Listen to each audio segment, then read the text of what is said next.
Hey everyone, it's Jason. Today we're going to look at the brand new expansion for the Villainous series, Perfectly Wretched. Like the other Villainous expansions, they're all standalone, so you can just go out and buy this box by itself and play it, or you can buy any of the other expansions or base set and play them together. Mix and match. It's really cool.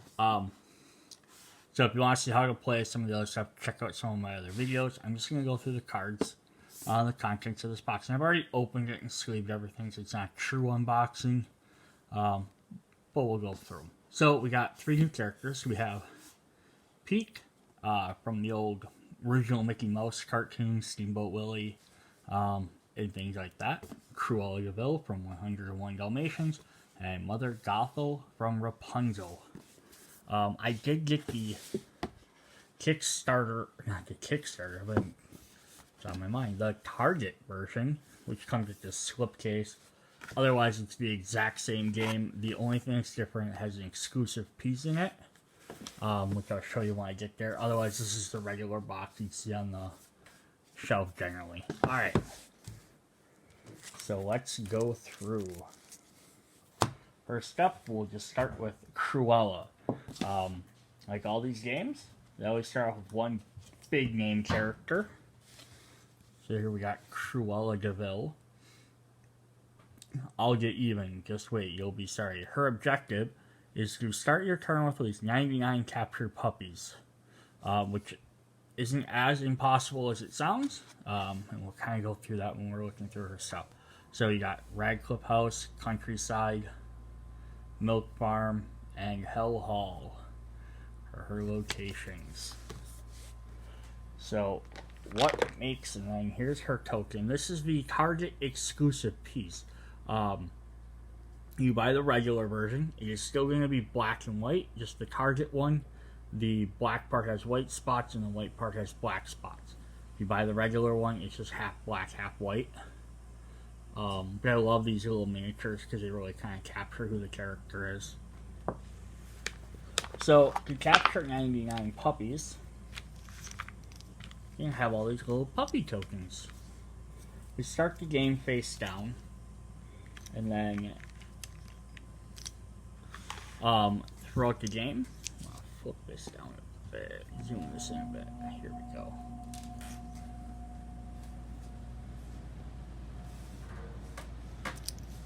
Oh, I got me. Flip them off. So, certain cards you play throughout the game will end up flipping these over, or you'll put them on the spots, and they say which spot they go into. So, like this one saying there will be 11 puppies at the Countryside. This one there's 12 countries at the Radcliffe House. There are 2 of each of the 11s, and 1 of each of the 22s. So, like, you don't have to collect 99 total tokens.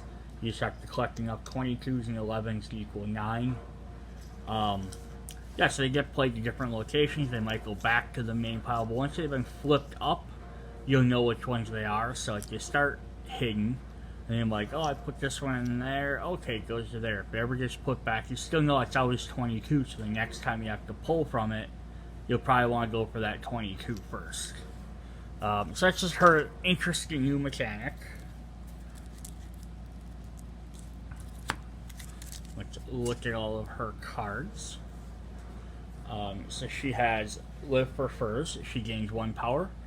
For each location in your realm that has at least 1 puppy token. So you get your points to spend quicker if you have more puppies out. Got a couple of those. Whatever it takes. On this turn, you may perform 1 action that is covered by a hero at your location, so she can bypass heroes. So it's helpful, and it doesn't cost anything to do it.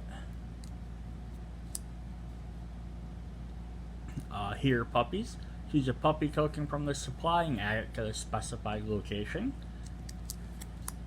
It's one way you get them out. The double take it. Choose an item or effect from your discard pile and put it into your hand. Her Roadster. The Roadster is moved. You may move it to any location. When you move it up to 2 puppy tokens from the Roadster's previous location to move to a new location. So the idea of this is that you can move 2 puppies to a different one. Now there can be those 2 there, or 3 or 4 or 5 or whatever, so you can gain them all quicker rather than having to keep moving everyone else around to try and grab them. We have a fireplace poker. When the fireplace poker is played, attach it to an ally, gets +1 strength. Ally be discarded, discard this item instead. What's really nice about that is because her deck only has 2 allies, which we'll get to. So, like, that's a great way to keep them from disappearing quicker. Here you just capture 1 puppy at whatever location Cruella is at. It does cost her 2. Get the job done, perform an activate action.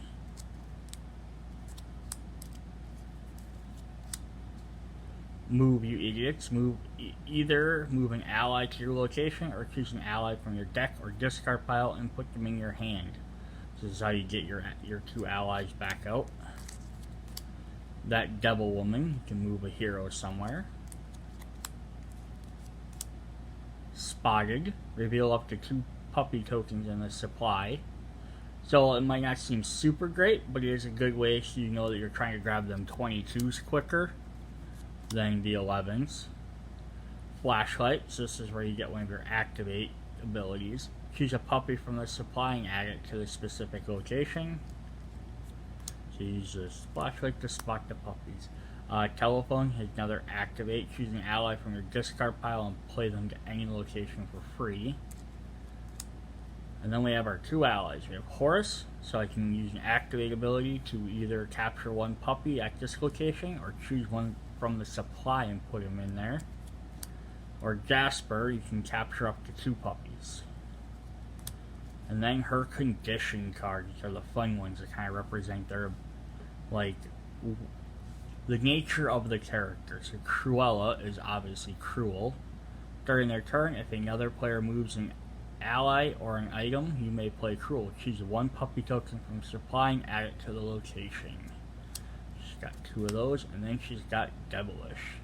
During their turn, if another player defeats a hero with strength of 3 or more, you may play devilish. Defeat a hero, strength of 3 or less.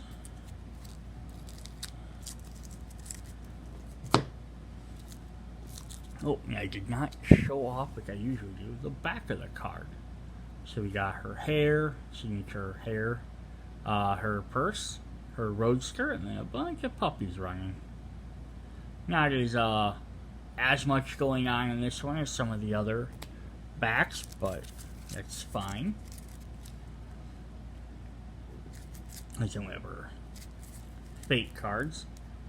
Twilight Bark. So choose and play a hero from Cruella's fate pile. Discard pile. Flew the Coop, choose 1 captured puppy token and return it to the supply. Reckless Driving, discard an item from her realm. Basically, she's destroying her car. We're Labradors. Remove up to 2 puppy tokens from 1 location. Return them from the supply. And so you're constantly be battling, getting them in and getting them back out. Anita and Roger. When a puppy token from supply would be added to this location, return it face up. We got Captain. When he is played, you may move an ally from his location to an adjacent location. So get them pesky Horus out of the way. And Jasper. Sergeant Tibbs. When Sergeant Tibbs is played, you move up to 2 puppy tokens in Cruella de Vil's realm to his location, so you can kind of gather them, which, you know, at least pulls them out of, like, maybe wherever Cruella was standing or where she could have went. Perdita. When she is played, you may choose 1 captured puppy token and add it to her location. So that's the only one that steals them once they've been captured. Pongo. Puppy tokens cannot be captured at this location. He's in charge of Tibbs and bring them to there. When Colonel is played, you may move a hero to any location. And Yanni. The cost to activate allies and items at this location is increased by 1 power. Alright, so that is Cruella. Next up, we have the, like, mid character. We have Mother Gothel, because I always have the, like, expansions thing of, like, the one that everybody wants or knows, Cruella, the medium one, and then, like, that rare one. So we got Mother Gothel, who says, now you want me to be the bad guy. Fine, now I'm the bad guy. And you have to start your turn with at least 10 trusts. So you got Rapunzel's Tower, the Snuggly Duckling, the Forest, and Corona. So the way her special thing works, her board, because the one has puppy house, she starts with a token card for it's a hero of Rapunzel. And it starts in the tower. And it says at the end of Mother Gothel's turn, if Rapunzel moves one location towards Corona. If Rapunzel is already there, Mother Gothel loses one trust. If she's defeated, you move her back to Rapunzel's tower. So, as Mother Gothel, you're constantly trying to gain trust by playing certain cards, but you're trying to keep Rapunzel in the tower by keep moving her back, or she's constantly trying to move towards the castle. So that's the thing. It's a double-sided token, so you can play either side. I like it's a big token card, so it doesn't get mixed with the regular cards much. Here is her thing. She's got a things. I don't know if that's supposed to be a scarf. There's like a flower with like a vase. I have not seen Rapunzel, so I unfortunately can't give too much specifics about that. But still, it's a cool little token. Oh, it's probably part of this plant here. Which I think is the plant that gives her use. She runs her hair through it. I don't remember. I played Kingdom Hearts 3. That's about the extent of my knowledge. So here's her robe when she's the old form. Here's the tower. It's really locked in there. The crown that Flynn steals. And then there's a bunch of the stars, which represent the lanterns. And feel free to correct me if I got all of that wrong. So she's got what once was mine. Choose a card from your discard pile and put it into your hand, so you can get the cards back. She's got a crown. When a hero is defeated at this location, either gain 2 power or discard to gain 1 trust. Her hairbrush, which is one of her most powerful cards, but there's only one of them. When it is played or moved to Rapunzel's location, you gain 1 trust. Knife. When the knife is played, attached to an ally, gets +2 strength. That ally is used to defeat Rapunzel, you gain +1 trust. Revenge. Perform a vanquish action. If you defeat a hero other than Rapunzel, gain 1 trust. Let your hair down. If Rapunzel is at the tower, gain 1 trust. Otherwise, move Rapunzel up to 2 locations towards the tower. Misdirection. Move Rapunzel 1 location towards Corona. Gain 1 trust. I love you the most. If Mother Gothel and Rapunzel are at the same location, gain 1 trust. If Mother Gothel and Rapunzel are at the tower, gain an additional trust. Royal Guard. When Royal Guard is moved, you may move a hero from the Royal Guard's previous location to his new location. Just kind of capturing them. Bunch of those guys. A Royal Rider. When you perform a vanquish action, Royal Rider may be used to defeat a hero at his location or at an adjacent location. Now I'm the bad guy. Move Rapunzel to Rapunzel's tower, but you lose 1 trust. But it's better than her sitting at the Corona and you're losing trust every turn. Mother knows best. At the end of this turn, do not move Rapunzel. Teacher stalls her for a turn. We have some allies. We have Patchy's Stabbing King. When Patchy's Stabbing King is played to Rapunzel's location, you may move Rapunzel to Rapunzel's tower. And Sideburns Stabbing King. When Sideburns is played to Rapunzel's location, you may move her to the tower. Her conditions for Mother Gothel, we have Duplicity, because she's lying.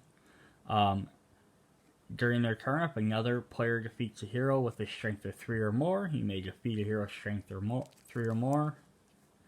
Got her 2 there, and then she's got her Egomania.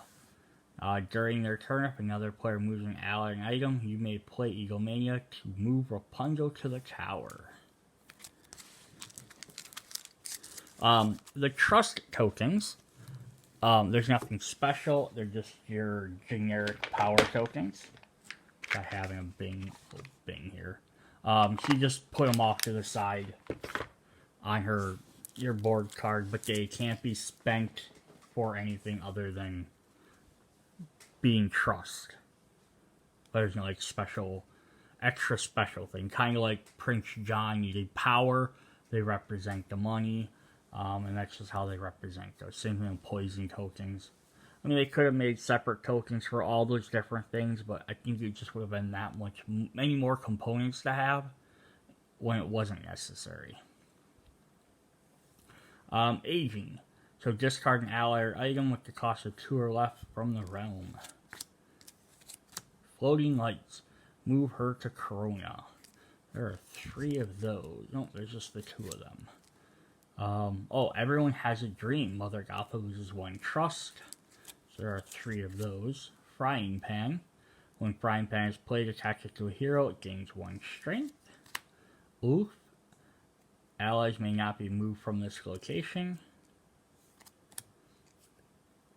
Hook hand. When Hook hand is played, Mother Gothel discards a random card from her hand. The Queen and King. If Queen and King are played at Rapunzel's, Gothel loses 1 trust.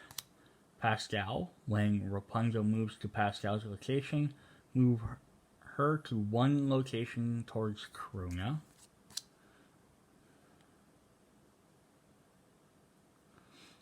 Shorty. If Shorty is played to Mother Gothel's location, you may move Mother Gothel to any location. We have Fling. When Fling is played, Mother Gothel loses 2 trust. When Fling is defeated, she gains 2 trust. And Maximus. When Maximus is played, you may move a royal rider from his location to any other location. So that was Mother Gothel and Rapunzel. Alright, so now for the odd twist of the game. We got Pete. I'm going to knock you right into next week. So Pete's objective is to complete 4 selected goals. So we have Frontier Town, the service station, the airport, and Podunk Landing. So 4 like different cartoons basically that he hops back and forth between. And there's the Pete token marker. He's got his hat and he's just hard to see because it's all black, but he's got like his overalls on. There's like the button strap that goes around to the back. So that's just kind of neat. So what Pete gets are these 5 goals. I'm not sure why they only gave out 5 and then they tell you to pick 4. Like, I guess it would have been even better if they would have had 6 or maybe like 8 and you would have more options because basically you're going to take 1 away and you're going to play these 4. Then the next time you could take a different one away. So you're going to always consistently play with like 2 or 3 of the same ones over and over. But it's what it is. There's enough characters that you don't have to play as Pete every time. So what he does is, so they start face down in the realm, but you can look at him as the player and be like, oh, what do I have to do? But the other players don't know, so they don't know what you're trying to achieve. So it's kind of like a odd, like, mystery type game. So, but there are things that let them flip them over. Once they've been flipped over, they stay flipped over. So it says, win big, gain at least 4 power from playing a game, which is one of his cards, at this location.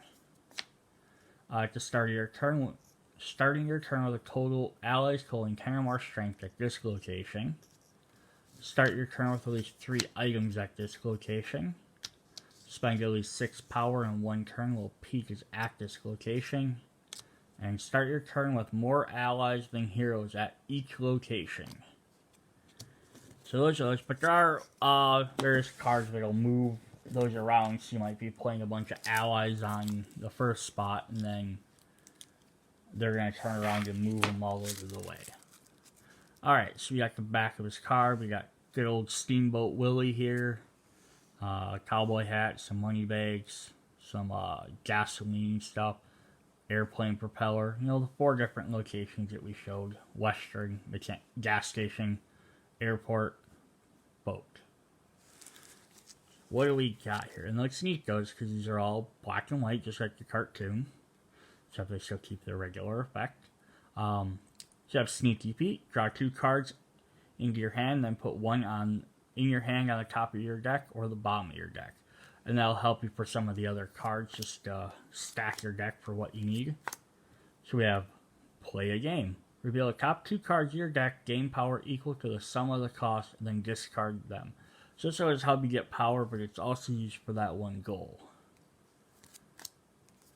And there's a bunch of those. So we got some Stolen Cargo. Pete has these really neat item cards. So there's a couple of them. So Stolen Cargo can only be played to the airport. It gains 1 power. So you play these items, like Stolen Cargo or Airstrike. No, sorry, not Airstrike. We're having another one. Jalopy. Jalopy can only play to the service station, and it gains playing extra card.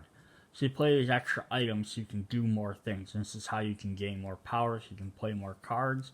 Or if you need to play so many allies, you can play them quicker. It's kind of a neat little mechanic. Airstrike. Move Pete to any location with the hero and defeat them. Then end your turn. Bank Loot. Bank Loot can only play Frontier Town, gain extra power. And Steamboat Willie can only be played to Podunk Landing, and you gain the movement ability. Parrot. When Parrot is played, choose a card from your discard pile and put it in your hand. There's a couple of those. Cricket. Each time a hero is played to your realm, you may move Cricket to that hero's location. And we have the Bandits. You may play any number of bandits as part of the same card action. So what that means, if I play 4 cost, I can play 2 at the same time. And this is a great way to get your 10 characters out at once, or playing multiple cards at once. And they're a high focus. That's why there's 1, 2, 3, 4, 5, 6, 7 of them. Then we have a horse. When horse is played, you may move an ally or an item to any realm location. We got a couple horses. And then he's got his conditions. Outrage. Pete gets angry. During their turn, if another player moves an ally or item, you may play Outrage to defeat a hero with a strength of 3 or less. He also likes to cause some mischief. During their turn, if another player gains 3 or more power, you may play Mischief. Draw 2 cards from the bottom of your deck and put 1 in your hand, and 1 card from your hand on the top or bottom of your deck. Alright, let's look at what he is up against. He is Hide. Discard a bandit from Pete's realm. Tired. Pete loses half his power rounded down. Outlawed. Pete loses up to 2 power. You may reveal 1 goal and token in Pete's realm. And then we have a bunch of heroes. You have Oswald the Lucky Rabbit. The amount of power that Pete gained from play a game is reduced by 1. We have Not Silly. Reveal top 5 cards of Pete's deck. Discard the cards with a cost of 2 or more and return the rest to the top of the deck. We have Pluto. When Pluto is played, you may move an item in Pete's realm to Pluto's location. Clarabelle Cow. When she is played, you may reveal a gold token. When Horse Collar is played, you may move an ally or item to any location. Donald Duck. Pete must defeat Donald Duck before defeating other heroes. Mickey Mouse, the powerhouse of this villain. He cannot complete goals, so you have to defeat Mickey. And if Donald's in play, then you have to defeat Donald before you can defeat Mickey. Minnie, when she is played, you may discard an ally or an item card from Pete's realm. And Goofy, when Goofy is played, you may switch two location of two or more adjacent tokens, or move one gold token to adjacent token without a gold token. So if he completes one, you can move one to a different spot. Alright. So that was all the decks. Last little thing just to go through, we have our 3 books, like you have in all the other ones. Just kind of go through, explain how to play each character. And then they also give you your action symbol cards, as well as the quick villain objectives, which is just nice. So it's nice to kind of explain a really brief way of what the player must do, as well as what opponents must do against him. So that's always a nice thing to do. We got more, get another fate token, which I think is not actually even used unless you have 4 or more players. So, I mean, I'd say it's odd that they include it in each deck, but if you buy one more expansion, they eventually have to have one. And finally, the very last thing would just be, they have the instruction book, which I'm not going to really go through too much. The instruction manual. If you've had any of the other games, it's the exact same book. I'm just trying to focus it some. Yeah, there's the regular Cruella, just black and white. It's the exact same book as any other of the games or expansions. Just the differences. This one has cards from this effect. But I still love these manuals because it explains on your turn. This is how you move a villain. Shows exactly what to do. Here's how you perform actions. By gaining power, take these 2 tokens. That's the symbol. There's how you play a card. I just love how simplistic they laid out every single rule of this game. I've played so many games where, you know, you read it and you're like, well, that makes sense, but then you start maybe overthinking it because, you know, you're just not really sure. So there's the other 3. We have base set Villainous, Wretched to the core, and Evil comes prepared. It says how you can mix the games together, more characters. There's a reference. And there's also a nice frequently asked questions. This is another nice thing. One of my favorite parts of this is which villain is the easiest to win with. Each villain, when played with skill and cunning, is equally prepared to achieve their objective. However, the strategies utilized by each villain vary in complexity. Cruella de Vil is recommended for new players, and Pete is recommended for experienced players. And that's just fun. Just it says who you should use from one, you know, in this set. Kind of neat if they gave like a listing like that for all of them. But that is Villainous. So keep an eye out. They have also, just one more quick thing about the Villainous series, is they generally don't announce ahead of time when they're coming out with new ones. So I don't know if hopefully they're gonna keep continuing these series. These are really fun. But they are bringing out Marvel Villainous, which will not be a crossover series. It is gonna play very similar, except instead of each villain is going to still, I believe, have their own deck, their own board, and what they're trying to achieve to an extent, but instead of having different fate decks, it's just going to be one fate deck that is all the heroes against everybody else. So you can draw a fate card trying to like attack somebody, but it could backfire and come back at you, or it might, you know, they haven't really explained too much. They've only shown Ultron, Thanos, and Hela as the 3 of the 5 playable characters right now, and they haven't shown too much. It's coming out later this year. Just wanted to give a quick heads up that it is coming out. Should be fun, but it is not directly compatible with this Villainous. Alright, catch you guys later. Bye.